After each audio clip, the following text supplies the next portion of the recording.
Histoires étonnantes. L'invention du lait pour bébé. Saviez-vous qu'au milieu du 19e siècle, dans certaines villes d'Europe, près d'un bébé sur 5 mourait avant son premier anniversaire? L'une des causes principales était la malnutrition. Lorsque les mères ne pouvaient pas allaiter, les alternatives étaient rares et dangereuses. Le lait animal était souvent mal digéré par les nourrissons et pouvait transmettre des maladies. C'est là qu'intervient Henri Nestlé, un pharmacien allemand installé en Suisse, à Vevey. Profondément touché par ce fléau, il décide de mettre ses connaissances en chimie au service des enfants.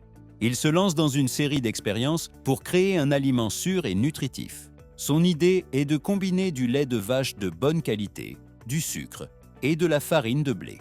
Mais la clé de son invention est le traitement qu'il fait subir à la farine. Il la cuit de manière à éliminer l'acide et l'amidon, difficiles à digérer pour les bébés. Le moment décisif arrive en 1867. Un bébé prématuré nommé Wanner ne tolère ni le lait de sa mère, ni aucune autre forme de nourriture. Les médecins l'ont condamné. En dernier recours, on fait appel à Henri Nestlé. Il prépare sa nouvelle formule qu'il nomme farine lactée. Miraculeusement, le bébé la digère, reprend des forces et survit.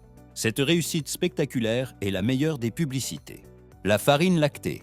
Henri Nestlé connaît un succès mondial, sauvant la vie d'innombrables enfants et posant la première pierre d'un futur géant de l'agroalimentaire. Alors, quel événement dramatique a prouvé l'efficacité de l'invention d'Henri Nestlé?